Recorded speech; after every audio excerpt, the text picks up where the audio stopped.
जैसे भगवान राम के साथ रावण का नाम अमर हो गया, वैसे ही देवी शक्ति के साथ महिषासुर का नाम भी अमर हो चुका है। लेकिन महिषासुर के जन्म और मृत्यु की असली कहानी आज भी हर किसी को नहीं पता। इसलिए आज की वीडियो को देखने के बाद आप महिषासुर के जन्म और उसके वध की पूरी कहानी जान पाएंगे। महिषासुर एक असुर था और इसके नाम से ही ये बात साफ हो जाती है कि इसकी उत्पत्ति कैसे हुई थी, क्योंकि संस्कृत में महिष का अर्थ होता है भैंस, इसलिए उसका नाम महिषासुर पड़ा। यानी महिषासुर एक इंसान और एक भैंस के मिलन से पैदा हुआ था। असल में महिषासुर के पिता रंभ असुरों का राजा था, जो एक बार जल में रहने वाली एक भैंस से प्रेम कर बैठा और इन्हीं के योग से महिषासुर का जन्म हुआ था। इस वजह से महिषासुर इच्छा अनुसार जब चाहे भैंस और जब चाहे मनुष्य का रूप धारण कर सकता था। उसका शरीर भैंस के समान काला और बलवान था। अपने आप को सबसे शक्तिशाली बनाने के लिए उसने कई वर्षों तक भगवान ब्रह्मा जी की तपस्या की थी। भगवान ब्रह्मा उसकी तपस्या से प्रसन्न हुए तथा उसे वरदान मांगने को कहा। तब महिषासुर ने अमर होने का वरदान मांगा, तो ब्रह्मा जी ने यह देने से मना कर दिया।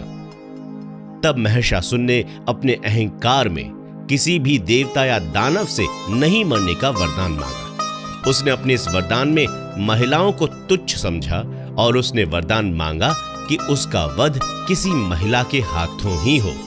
ब्रह्मा जी से वरदान पाने के बाद महिषासुर अत्यंत शक्तिशाली हो गया था और खुद को अमर समझने लगा था, जिसके बाद उसने अपनी सेना बनाई और स्वर्ग पर आक्रमण करके उसे जीत लिया और देवताओं पर अत्याचार करने लगा। तब कोई उपाय ना देखकर सारे देवता त्रिदेव यानी कि ब्रह्मा, विष्णु और महेश के पास गए।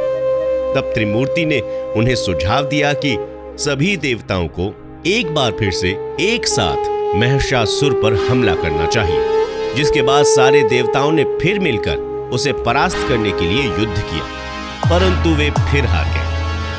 तब त्रिमूर्ति ने मिलकर एक योजना बनाई जिससे कि महिषासुर का उसकी सेना सहित नाश हो सके।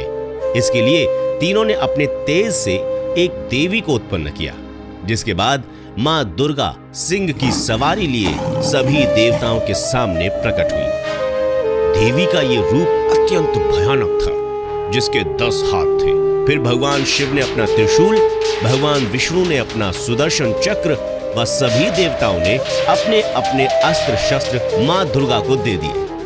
भगवती ने देवताओं पर प्रसन्न होकर उन्हें शीघ्र ही महिषासुर के भय से मुक्त कराने का आश्वासन दिया और महिषासुर से युद्ध करने के लिए प्रस्थान कर गईं। महिषासुर की सेना के पास जाने के बाद मां दुर्गा जोर जोर से गर्जना करने लगी। अपने सामने एक स्त्री को विनाशक रूप में देखकर महिषासुर की सेना को आश्चर्य हुआ। महिषासुर के साथ असुरों की पूरी सेना थी, जिनमें करोड़ों की संख्या में असुर थे, तो दूसरी ओर मां दुर्गा अकेली। किंतु मां दुर्गा ने शत्रु सेना में त्राहिमाम मचा दिया। सिंह पर बैठी मां दुर्गा की गर्जना ही इतनी भयानक थी कि उससे चारों ओर भय का वातावरण पैदा हो गया। फिर मां ने अपने अस्त्रों से शत्रु सेना में भयंकर मारकाट मचा दी। ये युद्ध 9 दिनों तक चलता रहा, जिसमें मां दुर्गा बिना थके लगातार असुरों का नाश कर रही थी। धीरे धीरे करके महिषासुर के सभी मित्र, सिपाही, मंत्रीगण, सेनापति इत्यादि मारे गए। अंतिम दिन अर्थात 10वें दिन महिषासुर का मां दुर्गा से युद्ध हुआ।